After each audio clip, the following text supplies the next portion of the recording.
Yep. 1, 2. Hello. 1, 2. This is just a test. 1, 2. 1.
what I'm going to say to you.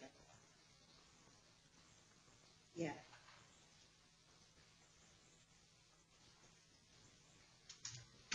Yeah. Yeah.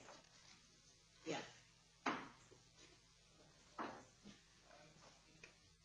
Okay. Yeah. Yes. Brilliant. Yeah. Yeah. Okay. Yeah. Yeah. Yeah. Yeah.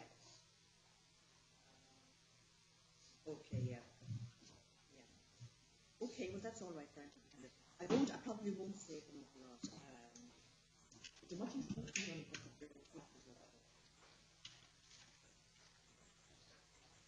Yeah. Okay. Yeah. Okay. That's all right. Yeah. Fine. Yeah. See that. Thanks. Bye.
Sorry. There's no fixed microphones, or is there microphones we can use? I haven't asked for those. Okay, all right. And the speaker's got a microphone? Oh, there, right. Okay. That's it here. So, okay, so basically, I'm going to have to get up from the table. Correct. All right, okay. I asked. Yeah, no worries. Yeah. I was only asked for one microphone. Okay. Now I could have given you 4 across the way. Okay, that's all right. And I still can. But no, it's running a little late now, as it's meant to be starting at 1:15. Yeah. Okay, so.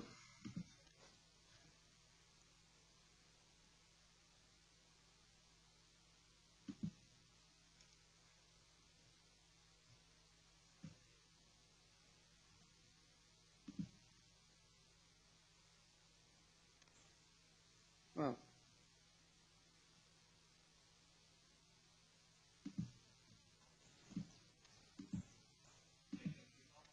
1, 2, 3, 4, 5, 6, 7, 8, 9, 10, 11, 12, 13, 14, 15, 16, 17. Yep, no worries.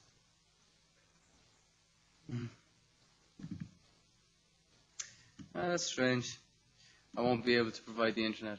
It's not sending from up above down to here yet. It's just not doing it.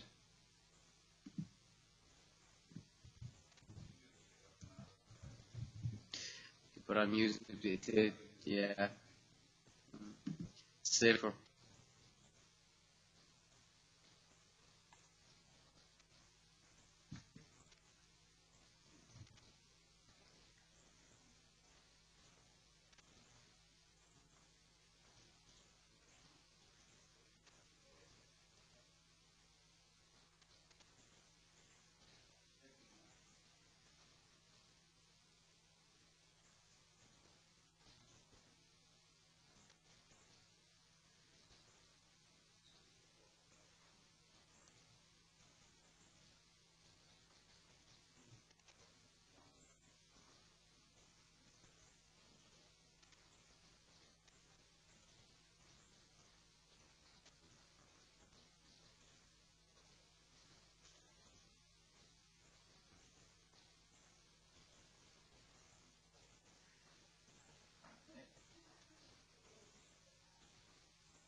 Wi-Fi and turn off the Wi-Fi.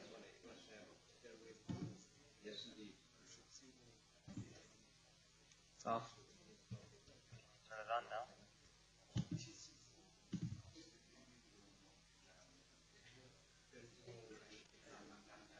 It's on. Okay, can you go to hold on a sec. Can you go to create network? Yep. Can you create, see where it says Security. P? Security. And go to 40-bit and type light as the password and light to confirm.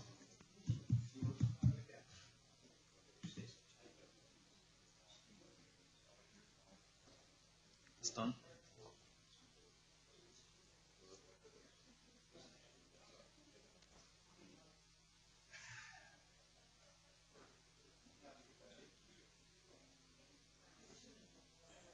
Now just connect to it now. Bear with me for a second.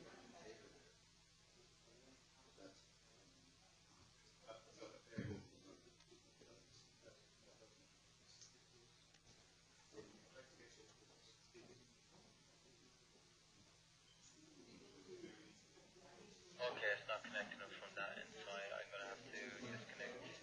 Can you turn off your port? Oh no, wait. You just have to connect it there. Yes.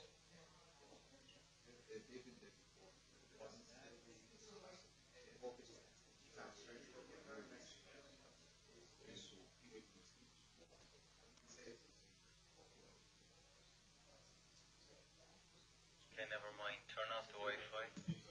Go and disconnect from the MacBook. There's two here. Declan's MacBook Pro and Declan's MacBook Pro. Disconnect from both.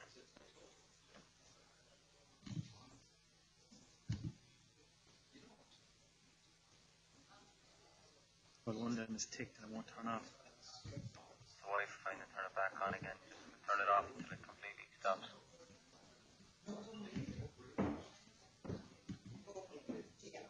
I was trying to get photographs, so Okay, turn back on your Wi-Fi and click on DOS MBT6 and the password is light.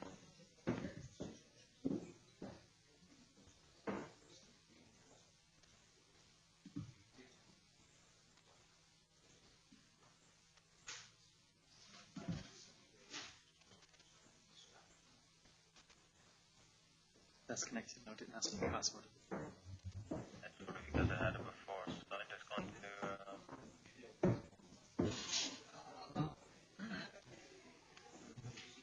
Excuse me. it's right half one now. Yeah. This part is half two, and then the whole thing is three. Three. Yeah. Yeah. Is that all right? That's no problem, no, just so we know what time. That's fine. Yeah. No, I think I want to do one straight half one and the dot. People are worried about the buses. Okay. Right. No problem. Of course, yeah. I'll leave it to go first. I don't how know. much you can see I'm after taking control there now, yeah? That's fine. You happy then? Yeah, I am now, yeah.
There's Kathy for her. That's right. At the back. Yeah. Yeah.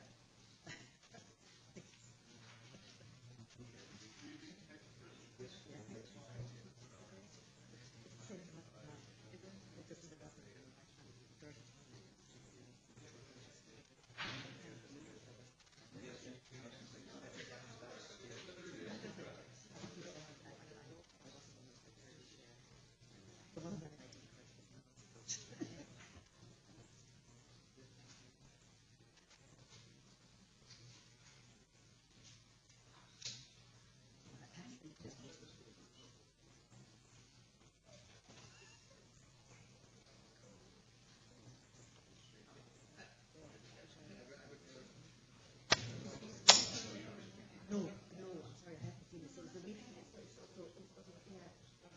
Sorry. Okay.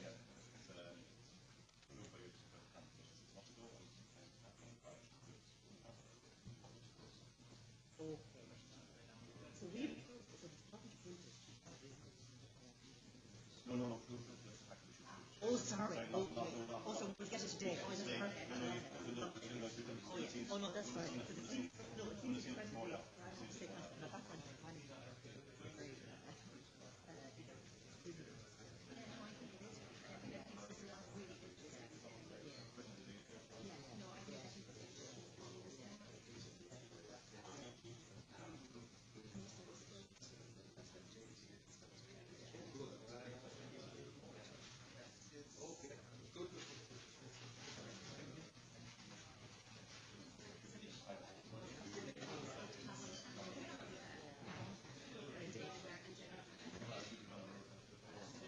Oh, yes, yeah.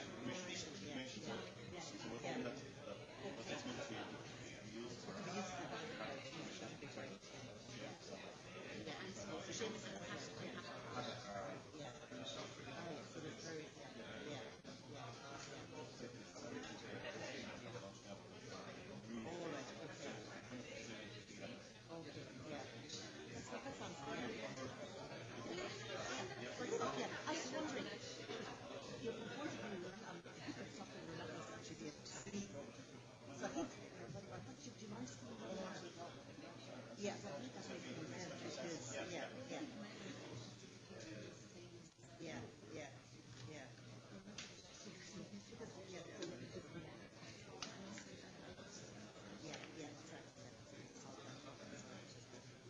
Wait, MERS?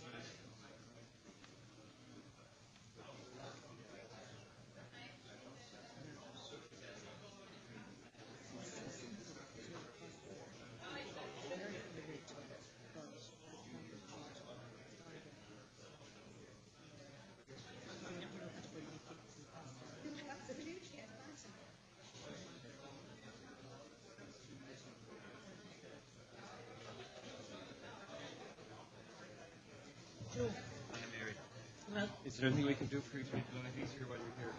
no, I'm not fortunate. I think we're very short time, so I'll come down to the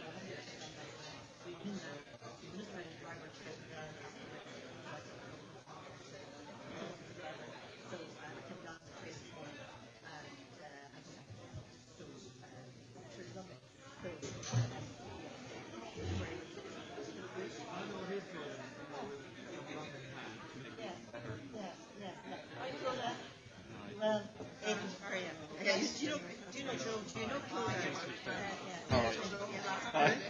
And Aidan O'Reilly. How are you? Good to meet you. And Carlos, who's also with us on the Joe Crockett. Yeah. So so quite a lot of Very lot of interesting academic-y people who really are engaged on the subject, really know what they're talking about. Yeah, I have to say, I'm really looking forward to Kathy's presentation, kind of, from what I've heard of hers now. And, between my planning background and all the rest of it, I have to say it sounds extremely interesting. But I heard the workshops were good this morning. Good. I mean, I was. What do you think? Yeah, I know it was good, and what was interesting about it again was that you were dealing with serious people, dealing with kind of pragmatic, trying to find solutions to things, and who really have something to say, not just talking for the sake of talking. I know. Yeah. Oh, yeah, I know exactly. Yeah. I better say with my other speaker. Work away. Are you still at the bar?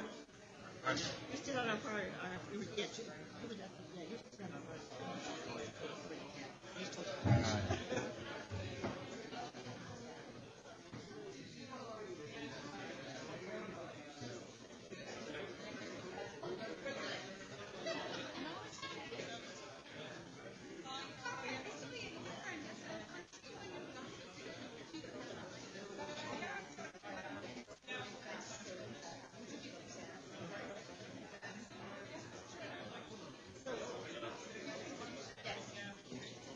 Yeah, we're running very short on time.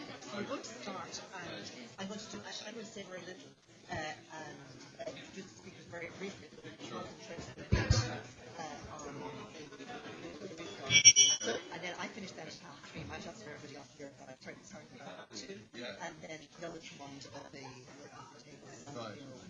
I think just, I know I don't know. Yeah. Yeah. You talked about the lack of opportunity is poverty rather than Okay. it's not Sorry, it's I'm not away that here, people in much poorer than people in urban areas, but here for me in that they can put on average that you can have every opportunity. I think actually that kind of came up in some of the discussions I had kind of there at lunchtime. Will we start? Ladies and gentlemen, would you mind please taking your seats now? We're eager to get started as soon as possible. Please don't be shy. Move towards the front and leave room for any late diners.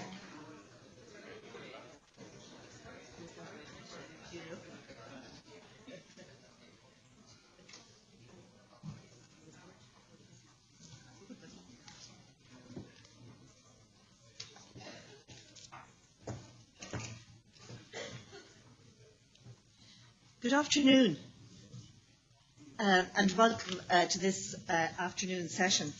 My name is Mary Moylan from the Department of the Environment, and I'm very pleased to be joining you this afternoon. I'm new to this area, so it's a very good opportunity for me to catch up on activity in this sector internationally.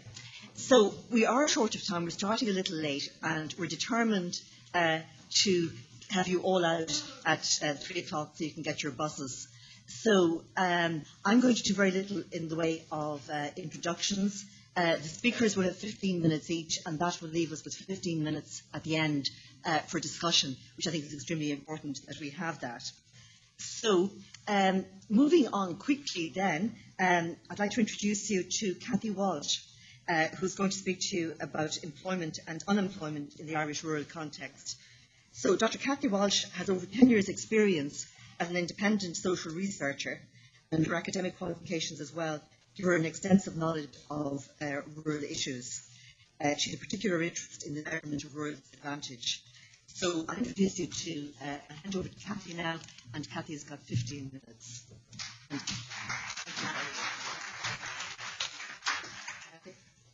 Good afternoon, everyone. I hope this works. I'm never trusting of technology. Okay, so I'm going to talk, it's a little bit about, it's a specific piece of research that Hubble commissioned. And they commissioned a piece of work for 2 reasons. Really to help Hubble, who deliver a series of programs in urban and rural areas.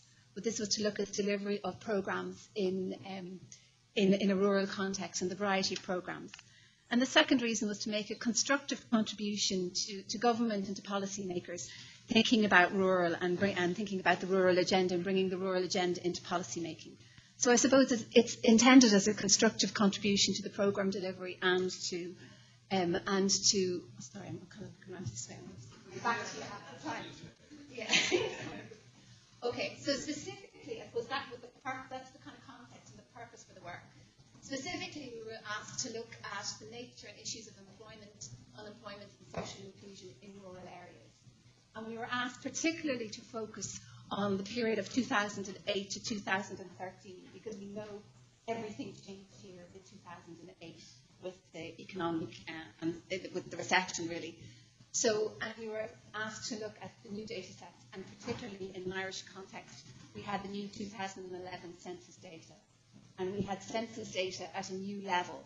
We'd never had data below below a certain level, and now we have data down to 100 households. So we were looking at data at a very local level. It was the first opportunity there was to do this. And then we made a series of recommendations to identify the issues that we addressed. I did a piece of work with Brian Harvey. He made the contribution to the workshop yesterday, so just a joint piece of work. The piece of work was actually unemployment, employment, and social inclusion. But for this piece, I'm just going to focus on the employment and unemployment part of the study rather than the social inclusion part of the work. So, just going to talk a little bit about purpose, a little bit about methodology, a small bit about findings and recommendations, and another time talk really briefly, but hopefully clearly in terms of getting it all in. Okay, so the study methodology, what we did is we started saying, okay, what is rural? So we looked at the various definitions and approaches to defining the rural, and we looked at a new approach based on settlement size. So we took the existing definition and came up with a new definition. We also specifically looked at that new census data, which was available at a very local level before, and we did consultations with a series of stakeholders involved in rural. So specifically the findings, the rural findings in relation to definitions and policies. So the first one was that there was no single agreed definition. There's no single agreed definition of rural. So depending on which definition you used, you could find that 39% of the country was rural or 59% of the country was rural. So we don't have a single definition of rural. But here's the thing, most of us believe we know what it is. So we have a picture in our head of what's rural, even if we don't define it. But most of the definitions were around population density, land use, settlements, distance to urban centres. So it was looking at what was possible with data that we had. So the definitions, the CSO definition, which is our national census organisation, they define rural as outside of populations outside of settlement boundaries of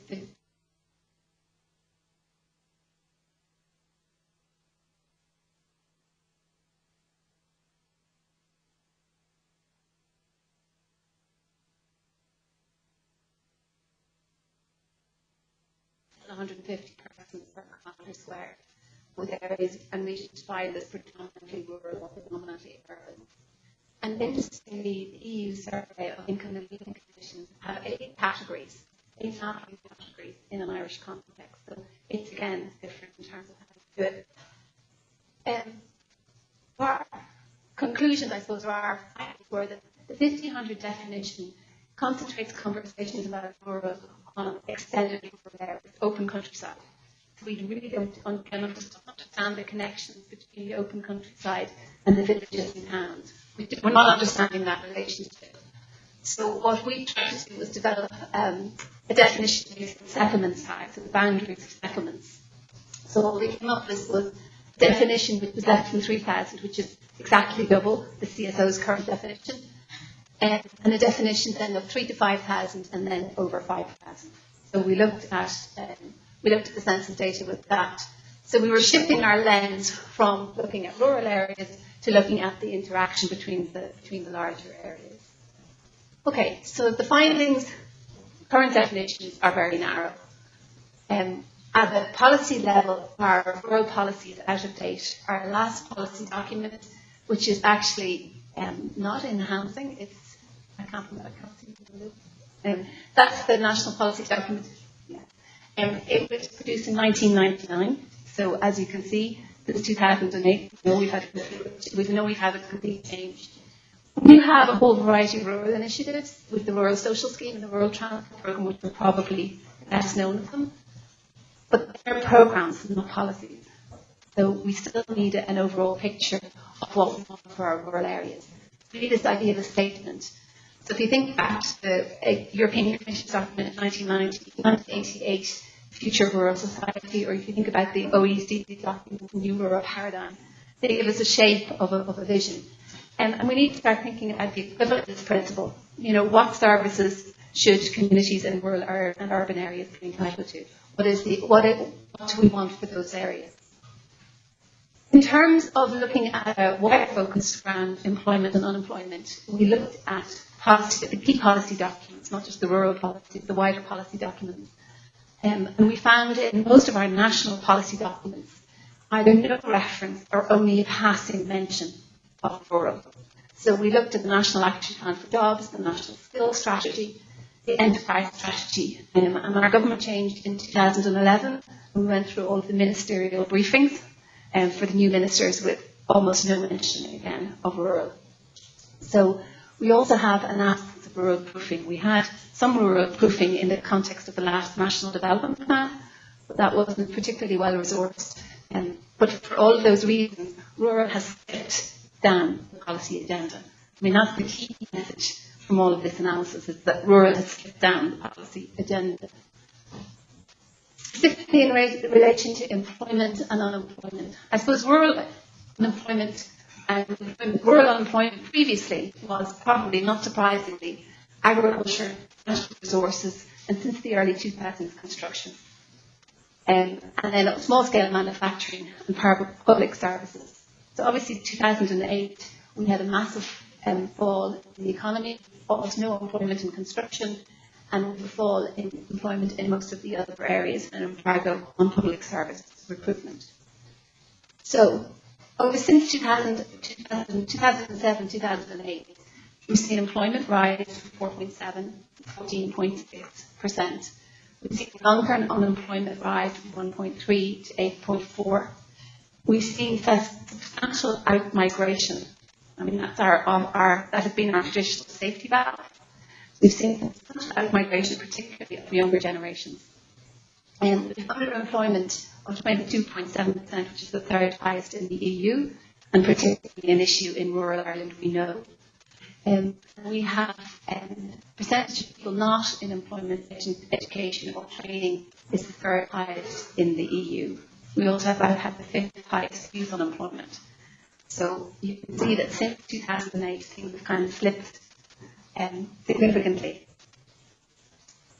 So when we were looking for data specifically on rural unemployment, we ran into significant difficulties in terms of accessing that data. So we have 5 registered bulletins, which are the monthly bulletins, which are the official measure of unemployment, not broken down on a rural-urban basis. We've formulated a national household survey by sector to not just 3 levels, which are regionals. We have 8 regions in the country, so it's broken down to that level, but not to the county level, and no rural-urban breakdown within that. We also have regional labour market bulletins, but again, they only go down to the 8 regions. So what we need to do is to find a way to apply a rural lens to the unemployment data. So the only unemployment data we could get and break down was the state of 2011. So our analysis comes with a health warning that data was from 2011 and things have changed. If we look at that data, we analyse the data with small area census data on unemployment and labour force participation. It required some complex equation to categorise areas, so we had some help from the National Institute of Regional and Spatial Analysis in Maynooth to help us do that. This is for everybody who's not familiar with the country. These are the regions in the country, so we have 8 regions. And the country is currently broken down into 2 major regions, B and W in the south and east. There's actually proposals now there's actually going to only be 3 regional nationally. So this landscape is going to change significantly, but for the moment this is the landscape that we're dealing with. So what we did was we took each of these regions where we had a total unemployment figure. And we broke down those regions into the different segment sizes. And I suppose what was interesting, if you look up here, what we were, I suppose, surprised at some level to find was that there's a particular issue for settlement sizes between 3,000 and 5,000. So you can see in a number of the locations we're finding higher unemployment rates in that 3,000 to 5,000 settlement. This is something we've seen before. And it's interesting, I'm not talking about the deprivation data, but the deprivation data is saying the same thing. It's saying that there's higher levels of deprivation in 3,000 to 5,000 settlement sizes, and also that deprivation is increasing at a faster rate. It's not the same across the country, it's more complex than that. So we need to get behind that to understand what's going on. You can see that the rural unemployment is the lowest. But here's the thing, the rural unemployment doesn't take account of underemployment. So we know that the figures are slightly skewed because it's census data. But you can see what we were surprised by were the settlement sizes with high employment in some regions. So it's just flagging issues that I suppose we hadn't looked at before because we hadn't looked at the census data in this way. In terms of supports, we looked at the activation supports, the national activation measures. So there are many and varied measures. There's the Back to Work scheme, the Back to Education scheme, the Short-Term Enterprise Allowance scheme, the TOOS scheme, the Rural and Social scheme. There's a whole variety. You get that there's a whole variety of schemes. The schemes that are there probably don't match the scale of the problem that is there. The schemes themselves, there's been lots of reviews of the schemes. The schemes themselves have a number of general problems in terms of underinvestment, prioritising of control, so people are always expected to go present themselves, and a lack of progression opportunities. But overlay that in terms of a rural context, there are specific rural issues on top of the general issues of the programme. A lot of those programmes are not specifically adapted to a rural situation. So some issues are clearly more challenging in a rural situation. So transport to get to training opportunities, childcare, accessible childcare, affordable childcare, and broadband access. So if you're doing a training course and some of that training course is online and you have no broadband, you're at a significant disadvantage. So in terms of employment and policy direction, here's the positive. Here's the positive part of the story. There is convergence on what needs to be done between Ireland and Europe and between the NGOs and government. So we know what needs to be done. There isn't a disagreement around what needs to be done. The main activities that most people would agree that need to happen are in relation to investment in infrastructure and public service, investment in green jobs, so agri-food, farmers market, social farming, organic farming, low carbon economy, biofuels, wind, wave. Targeted assistance for small and medium enterprise, micro enterprise, and particularly social enterprise. And then upskilling right through up to older age. In some cases there's age criteria on some of the programs. And in particular, rural heritage, ecotourism seem to provide opportunities. So there isn't a disagreement about that. Where Ireland lags behind Europe in key areas are in relation to organics, biomass, nature conservation and renewables. We do lag behind them. And we have applied wind, but we've applied large-scale wind projects, not small-scale wind projects. We're applying them, but not quite the same model. And we've missed opportunities. For example, in Northern Ireland, there's a groundwork programme, which is around environmental improvements. We don't have anything similar here. So it's also a question around the role of the state. The state is now very reliant on private businesses to create employment in rural areas. In the past, the state created employment in rural areas. We have good examples of the ESB, which is our electricity supply board, Board Nimona, which extracts peat, which is around peat extraction, the ACC banks. We do have examples. So the state does there is an opportunity for the state to create examples. So we need more effective development of particular areas like social enterprise, apprenticeship training. So you can see we only have 0.68% compared with 6%. So we have much lower social enterprise, with very low apprenticeship training, particularly in the key areas that are for development. And we also need to look at the role of community development. It was a major driver of employment in the 1980s, but it has been cut again and investment has fallen in it, and obviously there's concerns around the proposed alignment process. So let me just go to the recommendations, 2 minutes, I promise.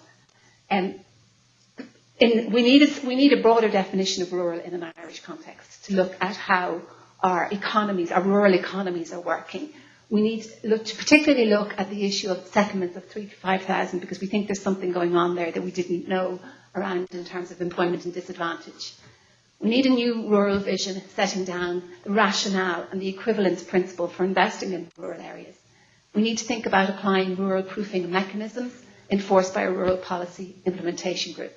And we need to look at how we can catch up with the European policy arena in the areas we're lagging behind. We shouldn't be lagging behind, we should be up there at the front.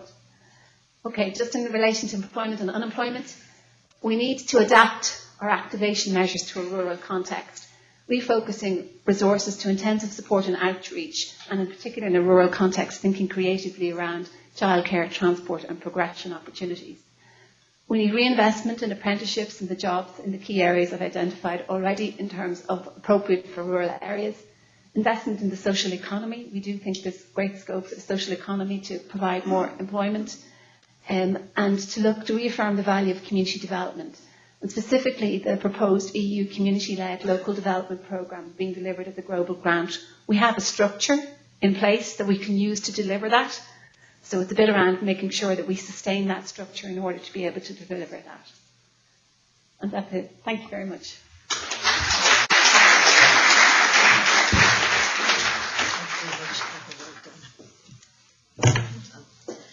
Thank you very much, Cathy, and well done. I mean, that was extremely interesting, and I suppose it shows the importance of availing of the latest information we have and interpreting it and seeing where it leads us to. And this is very important work in the context of the Commission on Rural Development, which is in the consultation phase at the moment. I have been told by the organisers that we need to speed up, that actually we need to finish at in an hour's time rather than in an hour and 10 minutes' time. So just to mention that to you. Now, a slight change in our running order at the moment. So we are going to go to the third presentation here on Rurban, on the partnerships, rural-urban partnerships and regional development.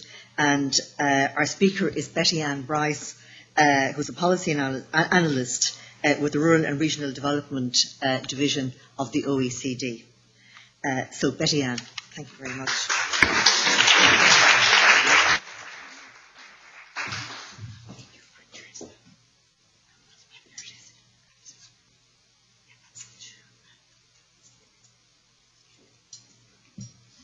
Okay, okay. Thank you for the opportunity to present this. Since some of you have heard me already, I'm apologizing in advance. If there are parts of this that you've heard before, you can humor me and act surprised. So let me just go quickly to, let's see if I know how to do this.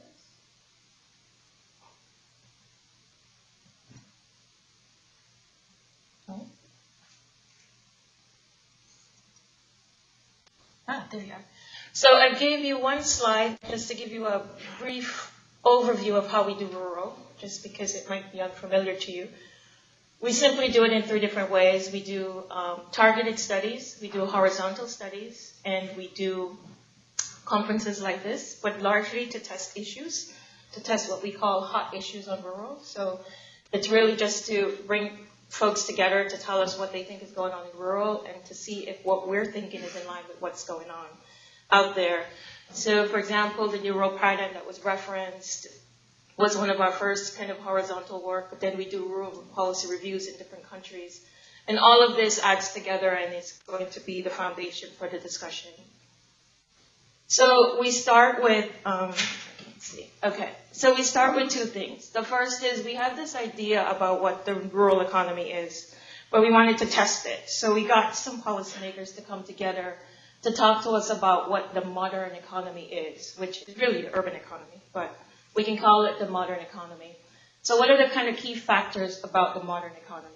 And that was that it's service sector driven, that it's a very networked economy in the sense that logistically infrastructure as well as ICT, so everything to do with that. It's based on a highly skilled workforce. There's a low-skilled workforce, but it's really driven by a high-skilled workforce.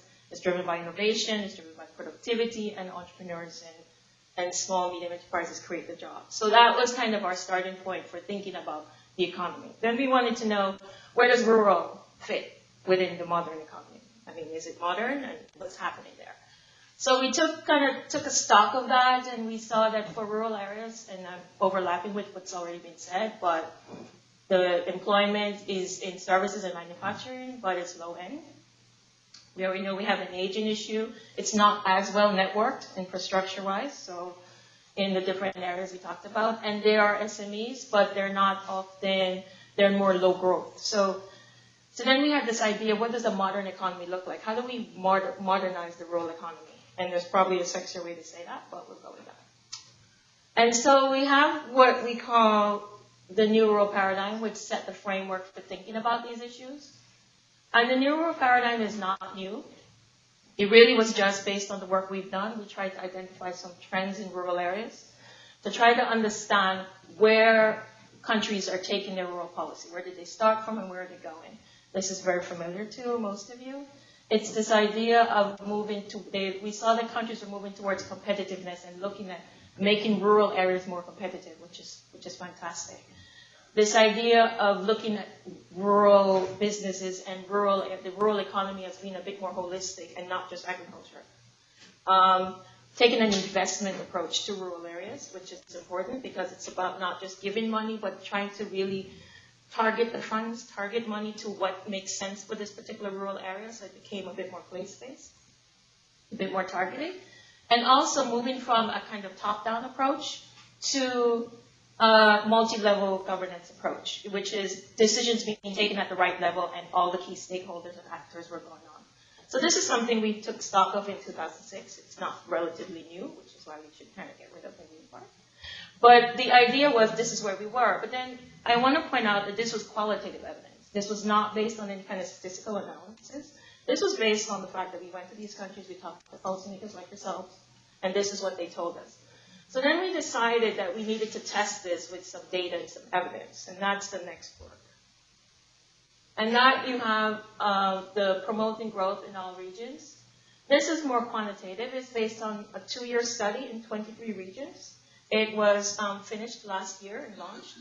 And here we find that, we have some really good news. And rural areas are not doing as bad as you think they are. Okay? They are making a vital contribution to national growth. We found in this study that when rural areas are actually outperforming urban areas, when certain factors are in place, they do really well. So that led to the other question. What are the factors? What happens when we had certain rural areas that were not doing well? We had certain rural areas that were outperforming urban. So then it was easy to go and look at these areas and say, why are you doing so well? And what we found, and this is just a new rural paradigm that I kind of clicked to show you because it really just added another kind of column to the new rural paradigm. But the idea is, going inside it a bit, we found certain common themes, one of them being innovation, which we'll come to in a minute. And the other being, there's this idea of target approach, more linked, more networked, more role for institution, the multi-level layers of governance. So when certain factors are in place and they're working together, none of them were more important than the other. All of them working together. The rural regions managed to do pretty well. The most important factor of this was the rural region that identified its assets. The rural region that knew what its strengths were and its weaknesses were, and that worked collectively to attack those, exhibited some key turnarounds. So then this is actually I clipped it from the book itself. So then we wanted to look at the factors, and we tried to rank them. I didn't. I'm a lawyer. I left it to the economists. So, but we tried to kind of understand which were the key factors that came out as the bottlenecks, and which were the factors that came out as really kind of stimulating really strong performance in rural areas. And so on my kind of left, this way, you see these are the kind of factors that emerged from the 23 regions, no matter where we were. But then what I highlighted for you in yellow were like the 4 or 5 top issues that were growth factors that came up in every region that was doing well. These are the factors that were driving it. And for the bottlenecks, the regions that weren't doing as well, those are the problem areas. And what you find, especially at the top, is that policies came out as a problem and a solution. And innovation came out also. So institutions, again, not surprising. And connectivity. and infrastructure connectivity, so logistical connectivity, but ICT, just everything that we think about when we say connectivity. And so that was interesting, and I think also positive because it does give you a framework from which to work. So we decided to, I'm only going to focus on two aspects because we don't have time. Then we decided to say, let's look a little bit closer at innovation. And here, innovation is very important for us because first we want to say two things. Innovation in the context of rural areas is not well understood. Therefore, it's not being well supported. And so the first thing governments have to do when they think about rural areas is understand what rural innovation means. Because rural innovation is key to thriving rural economies. Whether we want to, it's really a huge part of that, and that's what's been coming out of our work more and more. And in the past day and a half that I've been here, I think I've heard innovation said several times. But then to understand the innovation, I thought we should we did a study on linking renewable energy to rural development. I put the picture there so you can reference the work that I combined for this. But the idea is it really demonstrated how important innovation was. And first we learned that innovation suffers from an urban bias. And this is something, it's a technology bias. There is a mindset that rural areas are not innovative. And we need to get around that. There is also this idea, what we've tried to point out is that when you expand the definition of innovation to include other types of innovation, other types of thinking, rural areas come in, they're pretty innovative. We're finding that actually when we did the study, which was 16 regions, a different group, by the way, from the regions that we did for promoting growth, we find that rural areas, especially renewable energy, are doing extremely well in terms of being innovative. And this is something that's important because when a rural area identifies what it can do, it's not about patents because they're not going to patent anything. It's about doing things differently. In the Shetland Islands, when I was there, they were blowing up hydrogen cars. And experts are coming from all over the world. They were using the Shetland Islands because of where it is, because of how it's set up, to test all these different technologies. Now, is it staying in rural areas? Is it being patented? No, but it's actually well recognized as a region that you go to test. And that's something that they have managed to kind of start to build an economy around. They're getting young people to come in and to test these different theories. There are lots of examples of that. When we were in Australia, we saw different things. But these things are not being supported because they're not recognized as being innovative. Going a step further, we wanted to point out that there are a number of ways that if you are supporting innovation, you can supplement and support rural businesses because innovation is very much so linked to entrepreneurship. The innovators are the new businesses that are being started, and they can be supported in different ways. And so what we try to find out and what we're doing with the next round of our work is to really focus on identifying the innovations. And I leave you with this sampling of some of the big innovations that have that's happened that you're probably well familiar with, that all started in rural areas. The list when we came up with it was several pages long, but these are just some of the bigger ones. And we can keep going. And the idea is there's certain companies that prefer rural areas, and we need to figure out a way to help rural areas themselves take advantage of these types of businesses. The other thing that came out of the work we did on promoting growth was linkages. In order to tell you just a few things about that, what I wanted to show you is how we did, and this is some work that I'm still working on with the statistical unit at the OECD, is we tried to understand rural-urban partnerships. Because one of the other things that it's extremely important for rural areas is to get out of the idea of it's just rural or urban, where what we've been finding is where rural and urban areas work together, a number of really smart things happen. And it could be an urban area of a large urban area or a small urban area. And what we did with this particular study that has 11 regions, also different from the previous group, was we grouped them according to the chart you see there. And we went to each of them and we wanted to understand how they work with their rural areas. Do they work with them at all? And if they do work with them, what are the challenges with working with them? Are urban areas benefiting from these partnerships? Are rural areas benefiting from these partnerships? What are the links, and why would we do it? And based on this, we found several things. We're finding that when a rural and an urban area works together, it helps them negotiate better for funding.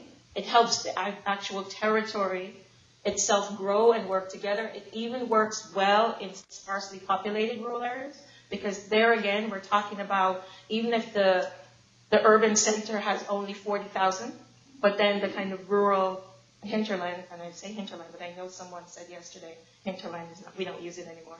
But, so we went to regions where there was communities of 500, 1,000, but then they were working with the bigger urban centers to deliver services, to think about new ways of doing things, and they have been able to increase their negotiation room, increase their voice, attract new investors, think about what needs to be done for the territory together. And this is something that we are exploring further and encouraging. This particular report is really about trying to get rural areas to work with urban, and it's also about getting urban areas to work with rural. So throughout this particular study, when I've gone to the country, I've put urban actors and rural actors in the room, and that's been particularly interesting for me, and also for them, because sometimes it's a bit, they're not on the same page, and there are reasons why urban and rural don't work together. So what has emerged also from this is leadership, and I think I heard that several times over the course of the 2 days. But for the studies so far, where there is a leader, whether it be an organization or an actor, who understands the benefit of an urban and rural area working together, even if that interest is self-interested. So even if the urban center simply wants the numbers to scale themselves up to access more resources from the top, rural areas have been benefiting. And so what we have found, and we saw this in different countries from Germany and in Australia, we saw this in the Geelong region. We also see where urban areas don't understand why rural should really be a part of the discussion, Prague. There are some challenges. We also see where rural regions resist. There was a lot of rural resistance to working with urban areas, which was surprising. There's also a challenge there as well. So within the rural-urban partnership or collaboration, that's still work. There's still work to be done. But the idea behind this study is to encourage it, because when it works really well. Thanks.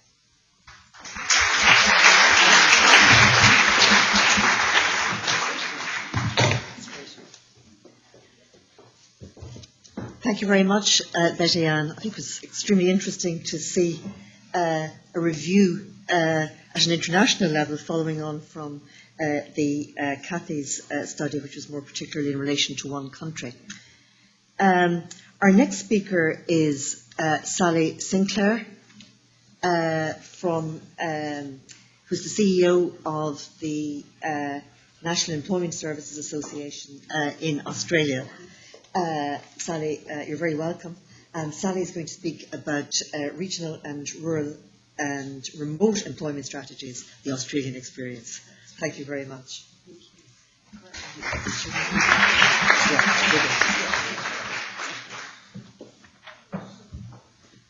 Right. Thank you for that. I'll just, now, am I just going to click it on, get ready to go? No? Oh, thank you. Oh, there you go. That one there. Thank you. All right. Okay, again, a bit like the previous speaker, my apologies if I'm going to repeat myself for those who have actually already heard me in some other workshops, but given that there are probably some that haven't, I need to provide a little bit of context.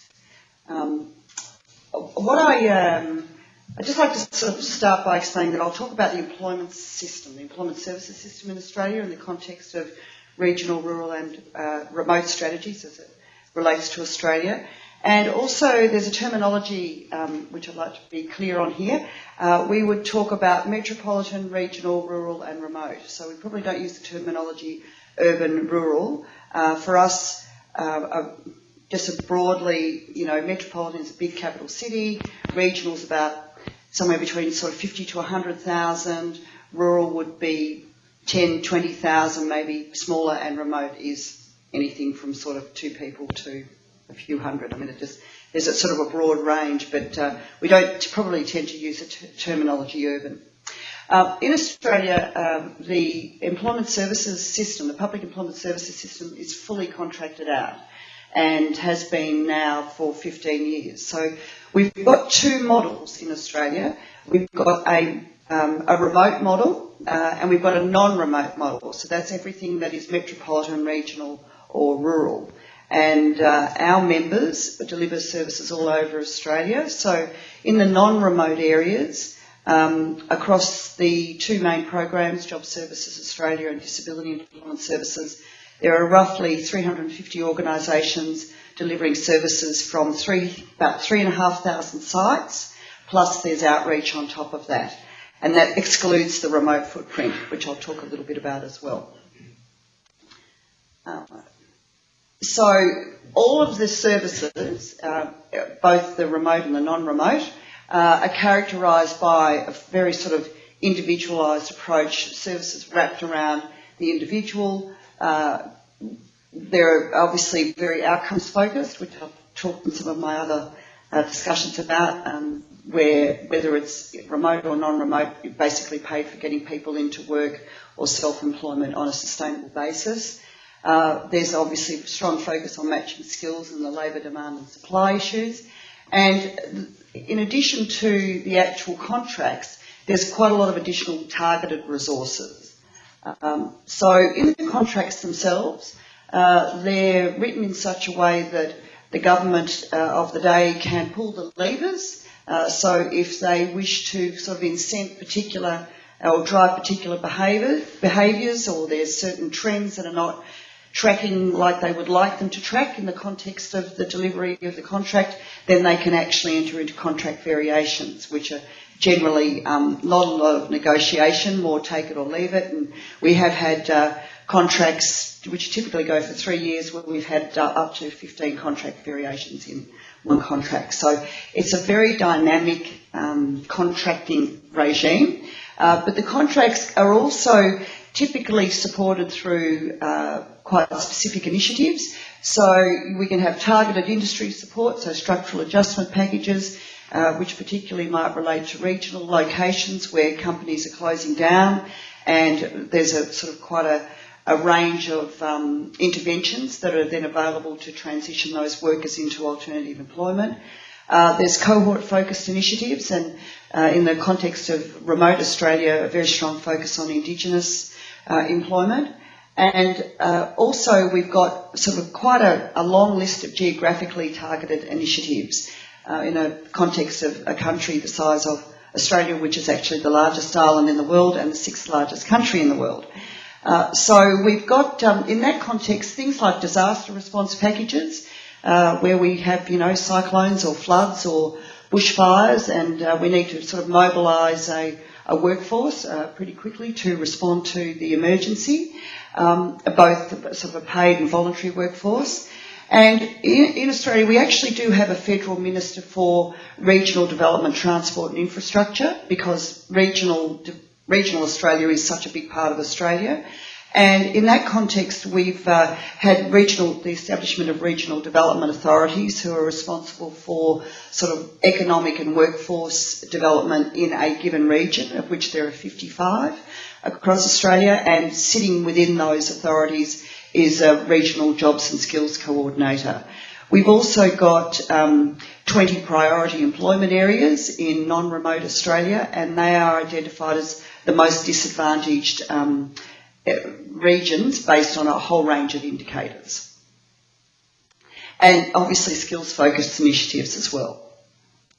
So there's a map of Australia. We've got a kind of an index which is the remoteness index, and I've got all these kind of little lines. I don't know whether you can see them, but the dark blue is very remote and the light blue is remote. So a lot of Australia is remote or very remote. And obviously the population is pretty well concentrated around the eastern seaboard. But we do have sort of quite a strong regional and rural culture in Australia. And we're sort of built on the back of the sheep, so to speak, which is what we sort of like to talk about. We really built the history of the nation, is that we sort of built the economy off the back of agriculture and particularly sheep farming. And now, of course, we've discovered all these magnificent resources in characteristically remote Australia, which is actually certainly helping our current economic performance. The employment services model is characterised by a strong activation model. So it doesn't matter where you are, whether you're out the back of the desert or you're in Geelong, being one of our major regional centres, you've got to basically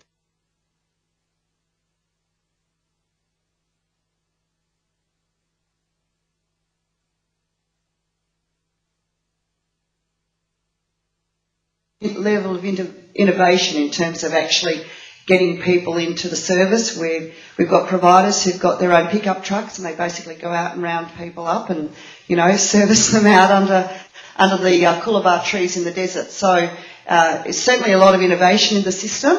And certainly within that context there are a whole range of requirements where people are required to be actively participating. And again, in reality, that is irrespective of where you are in Australia. And that's not without its challenges for the providers, because quite frequently the contracts are not really written in a way that suits the characteristics of, you know, a community with 1,000 people. But nevertheless, the providers do their best to actually meet the terms of and requirements of the contract. So I talked about the non-remote services. So this is typically not only metropolitan but regional and remote employment services, regional and rural employment services in Australia. So our two main programs are Job Services Australia, which is really for the bulk of people who are on an unemployment benefit, and Disability Employment Services, which is for people with moderate to severe disabilities. We then ran a whole range of complementary programs, including one which is focused on self-employment. We have a harvest labour service because, as you'd appreciate, in Australia we have a lot of a requirement for harvest labour. We've got a harvest labour trail which sort of runs through the sort of fruit picking season and various cropping and vegetables, etc. And so that's actually coordinated by a contracted provider right across Australia. We've got Indigenous employment programs, and all of this is underpinned by a database that runs across the whole system that all providers are connected into, and a national performance assessment framework. Our providers don't administer the benefits. That's done through a separate benefit administration agency with linkages between the two. So in order to take account of some of the locational factors when referring people into the system, when they first meet with the Benefit Administration Agency Centrelink, there is an instrument administered called the Job Seeker Classification Instrument. And these are the factors that are taken into account in the Job Seeker Classification Instrument, and they determine then where the person goes in the system and the level of service that they actually receive. So you'll see that not only do we look at Indigenous status, but we also look at Indigenous location, because we've got Indigenous people who live in metropolitan settings and Indigenous people who live in remote Australia. We've also got living circumstances, contactability, access to transport, proximity to a labour market and geographic location. So those factors are actually built into the mechanism of the system. If you go to Job Services Australia, depending upon the score you get, then you will go into one of four streams, starting at what is relatively job ready. Remember, you're already on income support to get into the system, so you're probably pretty disadvantaged in the labour market anyway, but through to very multiple and complex needs. And this is just my sort of attempt to talk about the Job Services Australia model. It's characterised by sort of three key components. It has the job placement services, which is where the employer focus is, the individual case management, and a very strong focus on work experience as we broadly describe it, but that includes a whole range of activities, vocational education and training, volunteering, work trials, work for the dole, and as I say, the complementary programs run underneath that. So there's two elements within the system just to provide a brief description of. The Employment Pathway Fund is 20% of the overall funding goes into an Employment Pathway Fund, and it's what we call a notional bank. So it doesn't actually go into the bank account of the provider. It goes, well, it does, but it goes into a notional bank. So essentially, if you're in stream 1, you get, say, $11, but if you're in stream 4, you get $1,600 into the notional bank, and then that money can be pooled and used to buy whatever the intervention is over and above what the service fee funding can cover that best meets the needs of that individual in that local labour market. So what we find, interestingly, in the non-metropolitan areas is there tends to be more focus on work experience and work trialling and work for the dole and community work initiatives, whereas in the metropolitan settings there's probably slightly more focus on vocational education and training and skills formation. And obviously wage subsidies and any other personal support services that might be required. And where you've got quite marginal communities in terms of being on the border or being remote, you can also use it for location accessibility and services. And the other key characteristic in the model is this performance framework. So with the performance framework, there are 3 KPIs. The first 2 are quantitative KPIs and are used to determine what's called a star rating.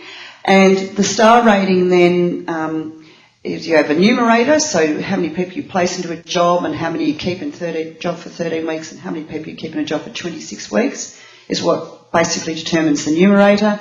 And then with the denominator, that actually looks at all of the statistical local areas across Australia, which there's about 1,100, I think, and takes into account those characteristics, and then a regression model is applied across the numerator, relative to the numerator, and then the individual organisations are ranked by contract from 1 to 660 across Australia.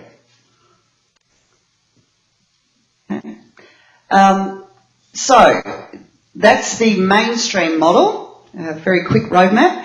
And then we have a new remote model that we're kicking off in Australia. So just to let you know or remind you, they're the 59 remote regions in Australia where the model will be operating from.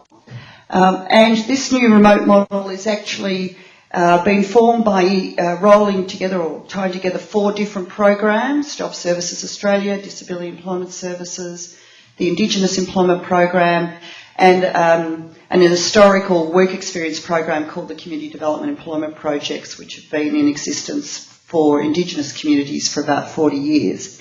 So these have all been integrated into a new Remote Jobs and Communities program. It will actually have, like the Employment Pathway Fund, it will have a Remote Jobs and Participation account. Again, it's focused on individualised and tailored assistance. It's characterised by one contractor in a community being responsible for the management of the deliverables on that contract, and therefore very strong focus on partnerships and collaboration. The requirement is that they actually develop a community action plan for their region, and have embedded in that also a workforce development plan, which is informed by the demand of the employer community to the extent that that exists, or it may actually be informed by economic development activity. And there's also a community development fund where, as you'd appreciate in probably all of these communities, to varying extents, there's a need for community capacity building, and with a focus on economic development in particular. There's also a remote youth leadership and development corp, a youth corp, because with the Indigenous population in Australia, we have the inverted pyramid of a disproportionately high number of young people because of the mortality rate of Indigenous people in Australia is some 16 years lower than the non-Indigenous population. So youth are a very critical focus, particularly in relation to Indigenous people and education and employment, obviously, and pathways into sustainable economic participation. So that's a quick roadmap of Australia and our model. And the only other thing I'd probably mention is that the other initiative that we have underway at the moment is the rollout of a national broadband network, which, as you'd appreciate, in a country that has a geography of 7.7 million square kilometres is quite a challenge, with 23 million population. But anyway, we'll get there. So the plan is that in 10 years' time, that 93% of households will be connected to optic fibre, and this will be really, we think, will be quite revolutionary in terms of service delivery, just a whole range of things. But that capacity to be able to connect remote Australia in this sort of part of the mainstream will be really quite phenomenal. All right, thank you.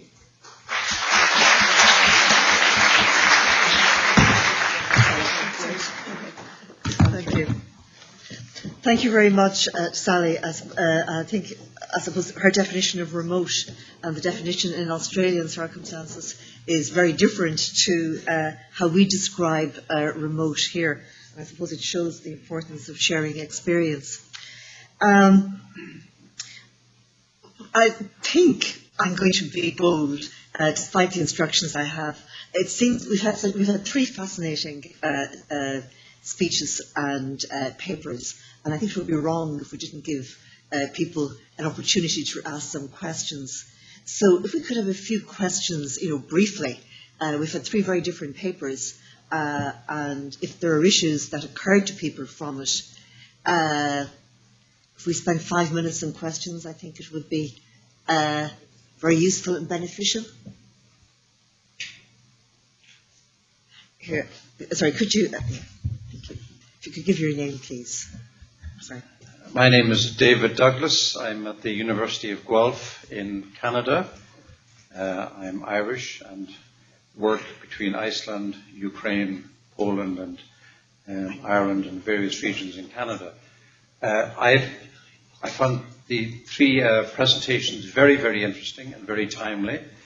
In Canada, we speak of rural as residual, as part of the problematique, if you wish, of rural regions and rural issues, and I suppose the time allocated to us today is also part of that rural residual syndrome. But however, one thing that is engaging our attention in Canada and elsewhere, it involves a multi-region study that we're engaged in, 4 universities are engaged in, on the question of new regionalism. And one of the centerpieces of new regionalism is this question of place-based development, which is now part of the currency. But we're looking at the question of competitive advantage, not comparative advantage. So we're taking some of the old economic nostrums to task and looking at the question of place-based innovation, place-based entrepreneurship, place-based differentiation that in some respects is counteracting the dilemmas of top-down development, counteracting some of the challenges around globalization and so on.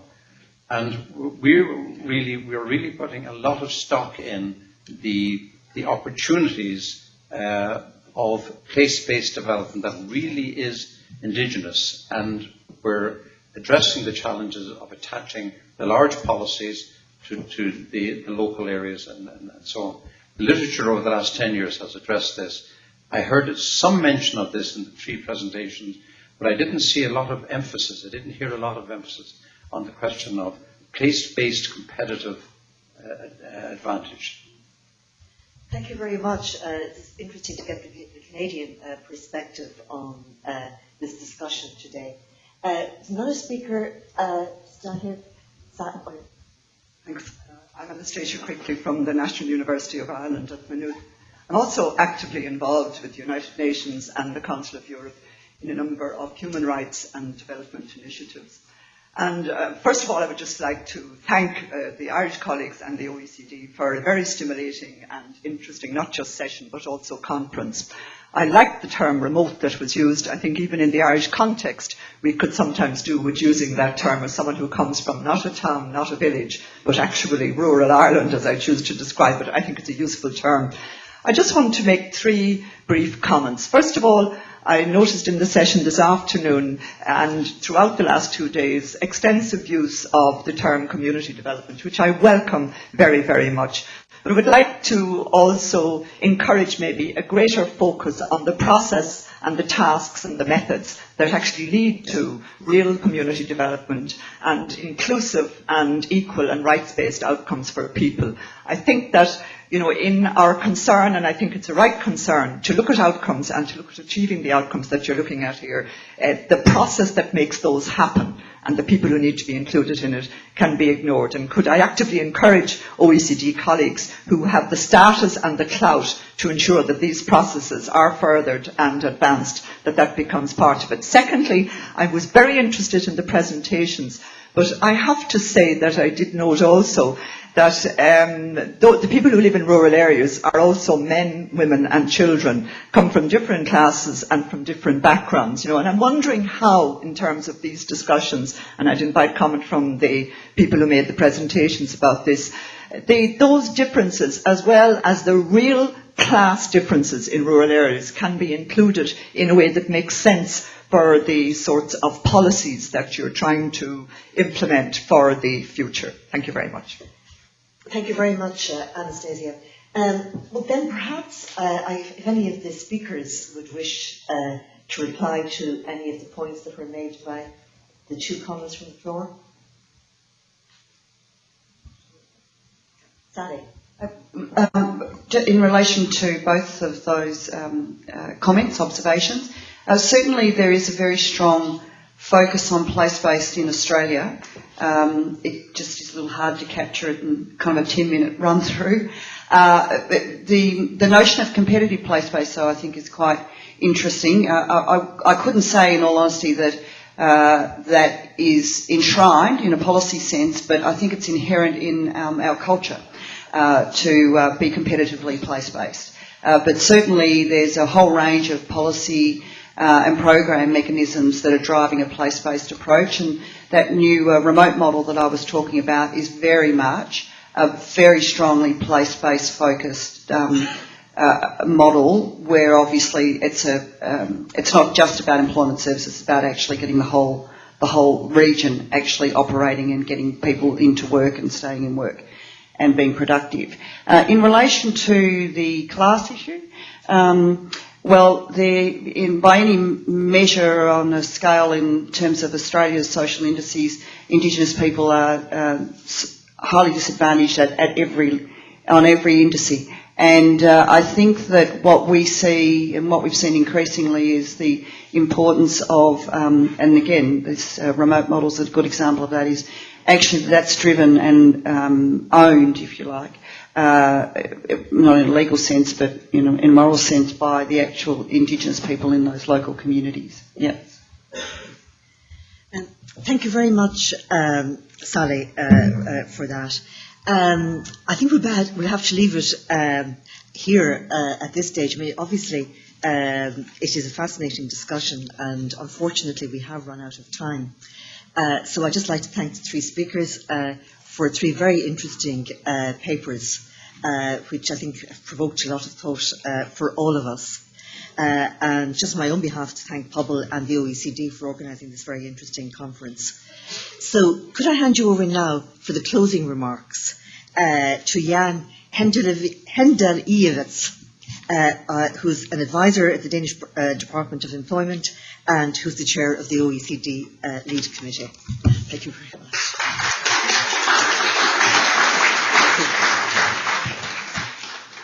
Thank you very much.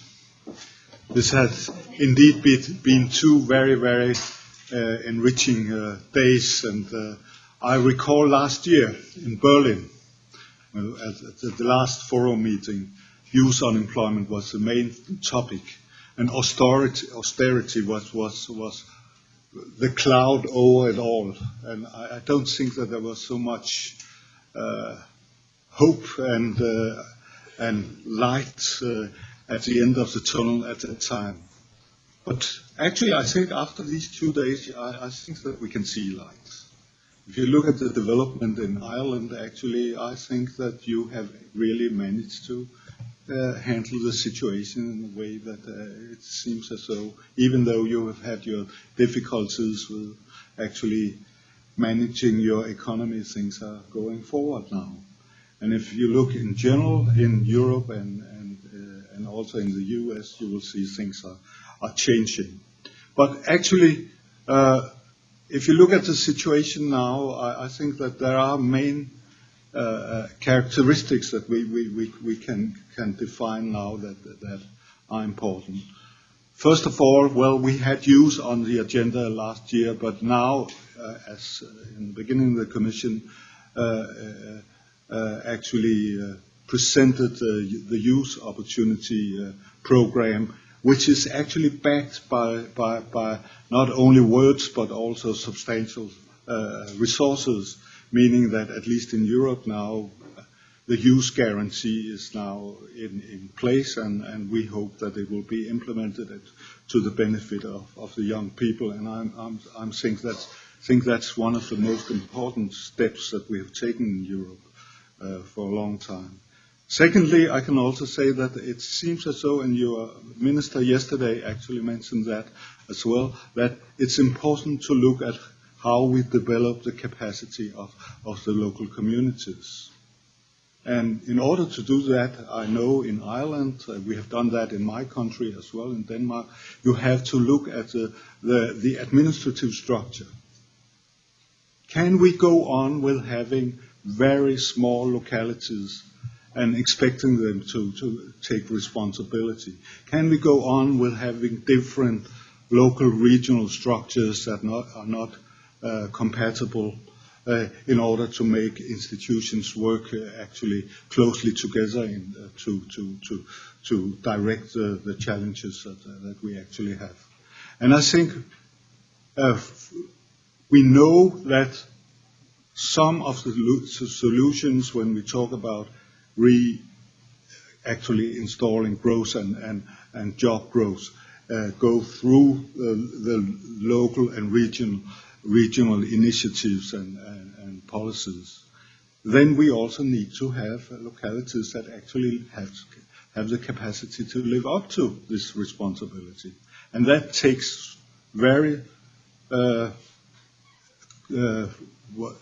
decisive decisions to actually look at your administrative structure in order to have what I would call sustainable local and regional authorities that are able to handle in a professional way the challenges that you actually face. In my country, we reduced the number of municipalities from 270 to 98. We reduced the regions from 14 to 5 in order actually to empower the capacity of the local communities to live up to their responsibilities. We also restructured the state institutions so that local, regional levels so that they actually could work together within the regions and localities. And I think there is a tendency now that this is going to happen. I heard that from Ireland, and that's also going to take place in other countries. And then I also think that, well, we are maybe seeing initiatives now where we actually try to combine traditional demand-oriented measures with more economic stimulating I would say supply-side measures combined with supply-side measures in order actually to support areas where there actually can be potential development in jobs. And for instance, by redirecting or speeding up infrastructure programs and redirecting our employment programs in these directions. Actually, you can maybe speed up the job creation.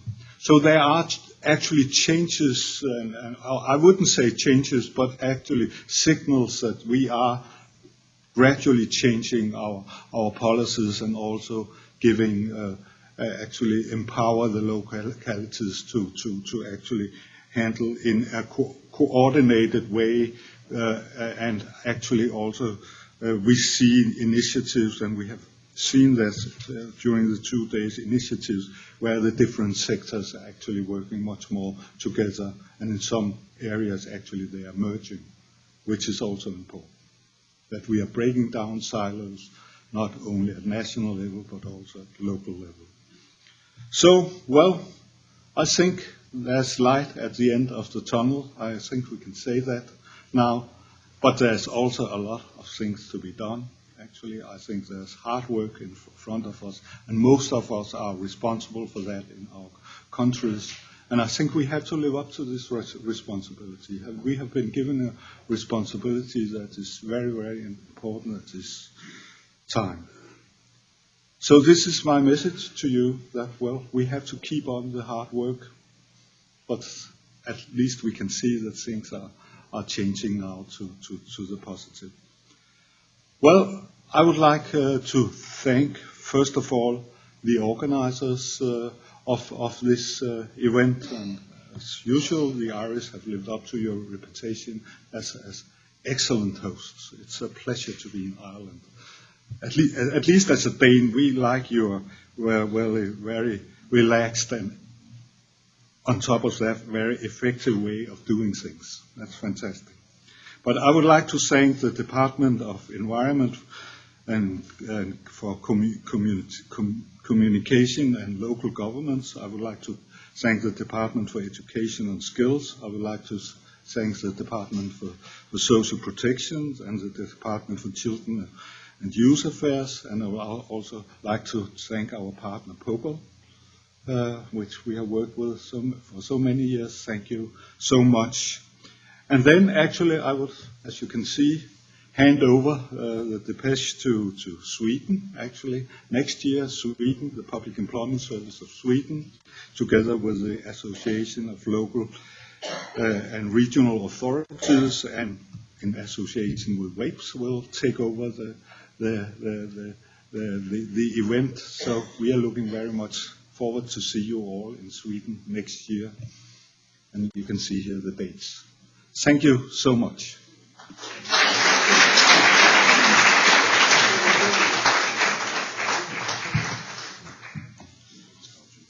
Okay, and I will now give the floor to Jim Preslin, the Secretary General of the Department of Children and Youth Affairs.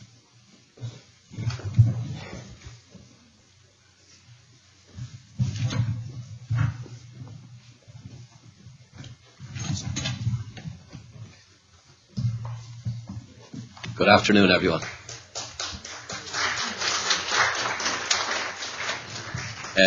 I'll be brief in my remarks, and also conscious some people were out late in Kittler's last night. I'll try and speak softly at this stage of the afternoon. As mentioned, I'm Secretary General at the Department of Children and Youth Affairs, and appropriate to our mandate, we're the youngest government department in Ireland. We were established in June of 2011.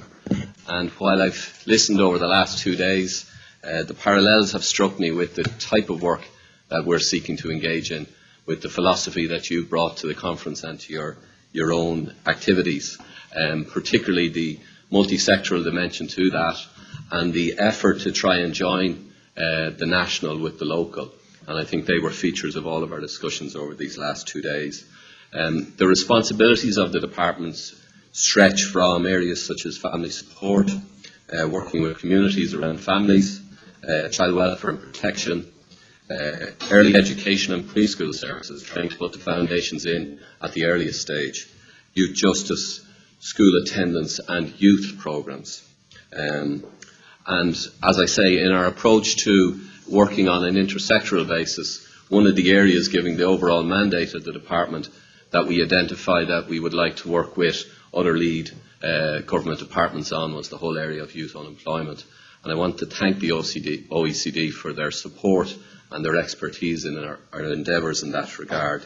The completion of the local youth employment strategy review has given us the guidance and also emphasised the importance of us moving ahead in Ireland on youth unemployment, and I think it's a huge challenge for us, but one that needs a policy response.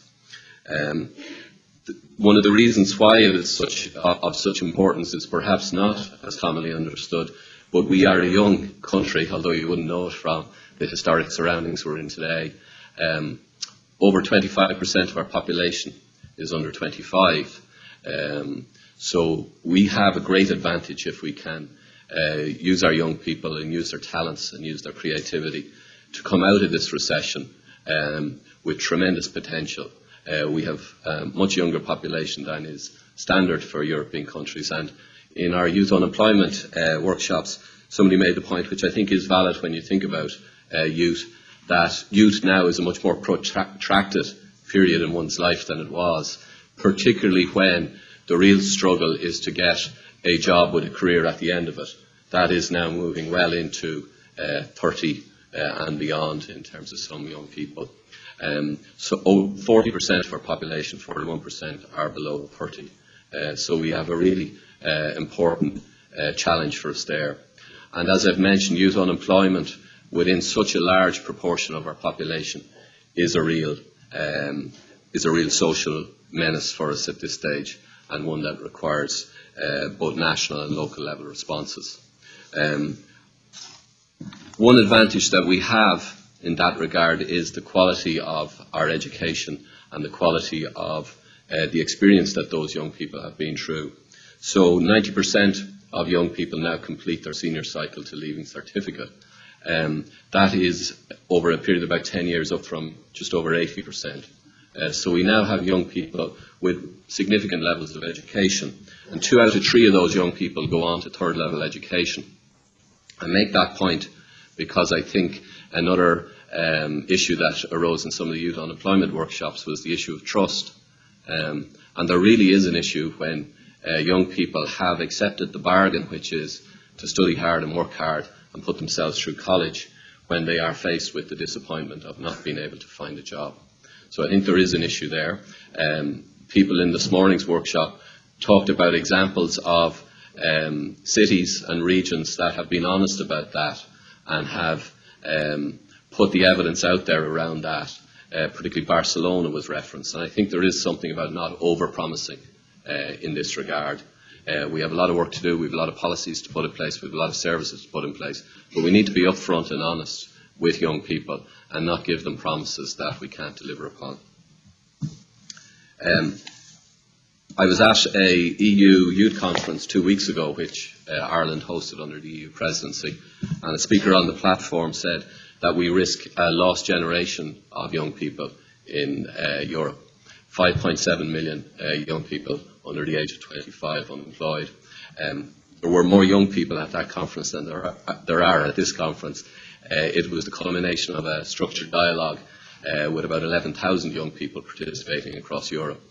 And just to show the vibrancy and innovation and creativity of young people, a young person from the floor seized the microphone and said, "I'm sorry, there's not a risk.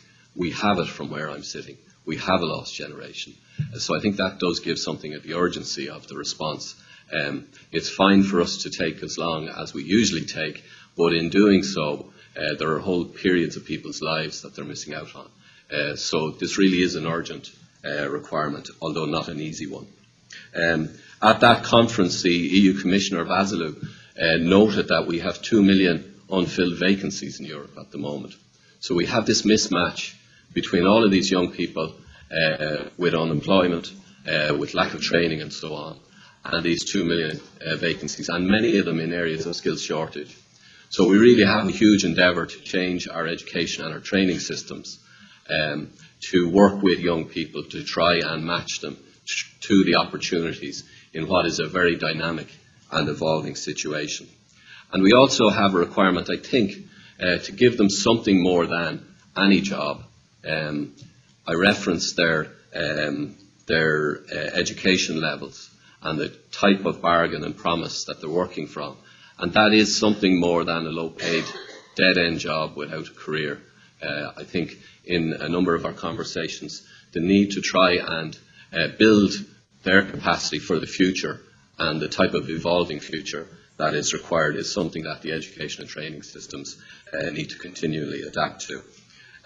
We also had the experience this morning of seeing a very practical and real-world example of a service provider trying to grapple with the issue of inclusion.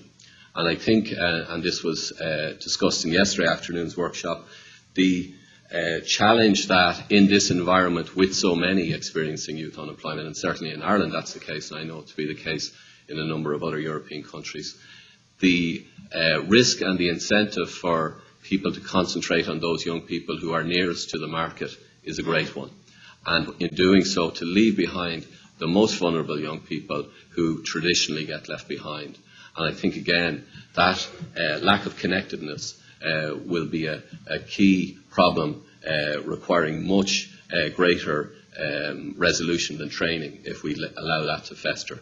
So I think it's not just about the number of jobs or the number of young people that are made ready for work, but also about the type of very practical work that we saw this afternoon on High Street, where the services being made available were adapted to what were some basic needs for young people to get them on the road towards training and not just into a job.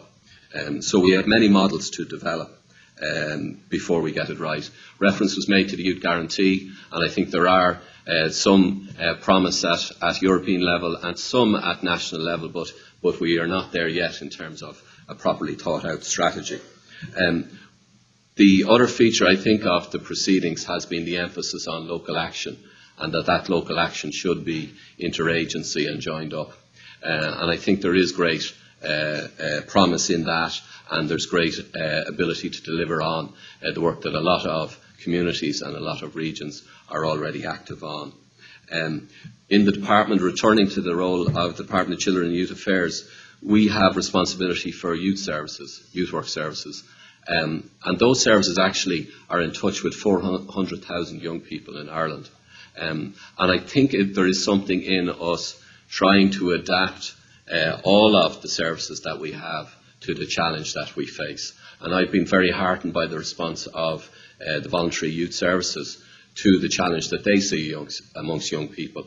And their willingness, they don't have all of the resources, they don't have all of the expertise to do it, but their willingness to partner at local level with people, whether they be employers or they be people who are offering training. And I think it's in that joined up nature of our response that some of the output of this and some of the outcomes that we're striving to achieve will be brought about, because the solutions will have to be tailored to the individual young people, and we will have to encourage young people in their early efforts to move into these opportunities, even if we create them. And that means meeting them on their own terms. Again, as we saw this morning in Kilkenny, meeting people where they are rather than where we would like them to be with something standard, so something much more tailored. So, in conclusion, the department has great experience of working with Pobal, who administer many, at least a number of our schemes, and make them happen at local level from our national aspirations. And I think the last 2 days have been testament to the effectiveness of and the efficiency of Pobal's input. So I want to thank Pobal for all of their work that has gone into this. I want to thank the OECD, and most of all I'd like to thank you for stimulating the kind of thoughts that we need to have in Ireland and to moving that towards action. So thank you.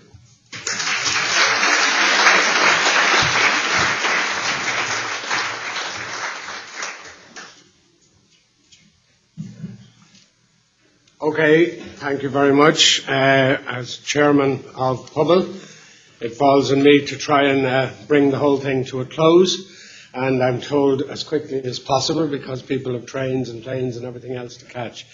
Firstly, I'd like to thank something like 260 delegates who attended from around so many countries. So I appreciate you being here and participating in our discussion over the last 2 days.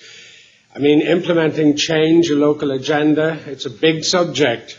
And we heard a lot about innovation. We heard a lot about, Jan was talking about bringing the local authorities, I think something from hundreds to something like 92. I wonder if we brought ours down from the so many to 8 or 9, how would that go with the local politics? But the local politicians can tell us about that. But certainly, we do know that in this crisis that we are now in, everything is open. And we do know each of our own households, each of our own businesses, each of our own jobs have changed radically, beyond recognition, even the work of Pobble. And yet we have to say, has government and has the political infrastructure made the same kind of changes? And in a sense, that's for another conference, I suppose. But you'd have to put that question and just leave it there, because there's no doubt about it. The causes of how we got where we are completely mixed up with the type of political structure as well as the type of economic and social structure as well. We talked a good deal about social inclusion, and as Stacia pointed out, about community development. We do rely on community development a great deal. And if we're creating jobs, we heard Ed Blakely yesterday morning talking about place and the importance of place becoming a driver in creating jobs. And in that sense, the place deals with social inclusion as well. At this morning's rural workshop, we heard about why people seem to get educated to leave their own area. They leave, and at the end of their education, they know everything about engineering or genetics or whatever, but they actually know very little about the place they came from. So if, as Ed would point out yesterday, they are to create jobs in the place that they were born in, then the education system would need to have taught them what it is they need to know about their own place. We heard a lot about assets. We heard a lot about pooling assets in the local area. And in the presentations here, we saw that as well. So we have a good deal to rethink and to think very, very laterally about. The last speaker, Jim, talked about if we take the usual time we take to do stuff, we'll never get there, or we'll lose the generation. Unfortunately, we don't have the time either. So some of the decisions that have to be made really and truly need to be made fairly quickly. Just to finish off, I would like to really, again, thank you, the delegates, because your thinking, your intelligence, your knowledge, your experience begins this kind of debate and begins this kind of thinking. So thank you very much for coming. I'd like to thank the OECD, because your partnership with Pobble and our relationship with Pobble certainly is important to us, and I know it's important to you as well. So we appreciate and we thank you for your assistance and work in the last few days. I don't mind singling out Katia and Elisa, because you two had a lot of the work in terms of organisation, so that's appreciated. Clearly, the Department of Environment, Community and Local Government, we thank you. We had the Minister here last night, and we really appreciated his input, because a lot of that change is with that department. So good luck, and some of the officials are here as well, so good luck with that to you, but I certainly thank you for your cooperation with this event. To the Department of Children and Youth Affairs, we heard an excellent presentation by Jim. So again, don't lose any more generations is the advice there. But thank you for your support and for your cooperation as well. Jobs and Enterprise, we had Minister Bruton here in Dublin the other morning. And that again is welcome, because really that's key to the support of the future. To UCD, who hosted the event yesterday, we thank you and we appreciate the space and the place made available. And of course to Kilkenny City, and I know there are a number of politicians, local representatives, and were here last night as well. We really want you to give the message to you that you did a fine job here in bringing us here, and we thank you immensely for the welcome and hospitality. With that, I'd like to just thank the staff of Pobal. Many of them are here.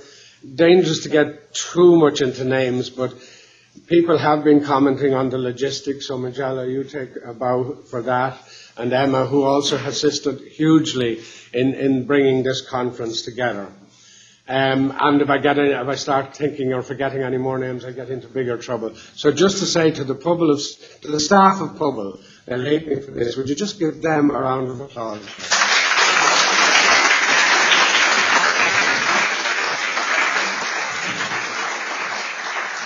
And so I wish you the best. I now call on Agneta Rostrom, who, if she's here, is she? Yeah. To explain to us what is going to happen in Sweden next year. And I just end with this. Thank you very much. Have a good trip home. And please remember Kilkenny and Ireland in your thinking and in your policy making. Thank you. Agneta?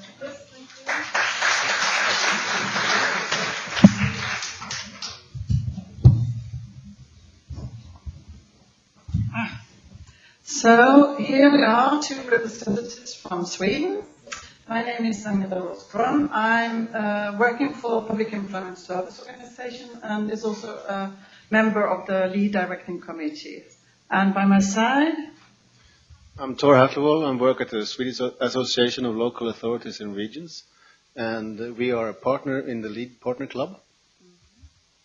and you already heard from Jan that next year is going to be in Stockholm. You have a big picture. And of course, we, as always, have very interesting themes to discuss next year. And it's a little of anniversary, you could say. I mean, the 10th. So it's not easy to make organization above this with all details, but we will try. And yeah, just welcome to Stockholm next year, and I hope to see you there. Thank you.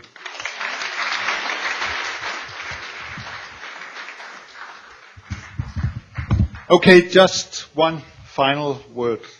I'll not start all over again. But actually there is also a time after 2014.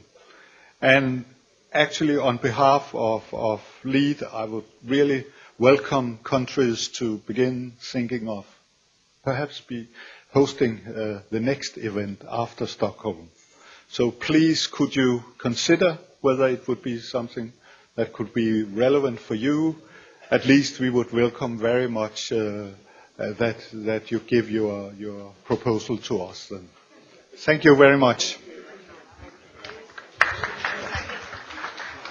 Hello everybody, just to let you know your luggage is available. Please, if you could make your way as quickly as possible to collect your luggage because people are waiting on transfers. The coaches are outside and they're waiting for you, but they can't leave until everybody is on board. So please make your way as quickly as possible to collect your luggage and then get on board the buses which are outside. Thank you very much.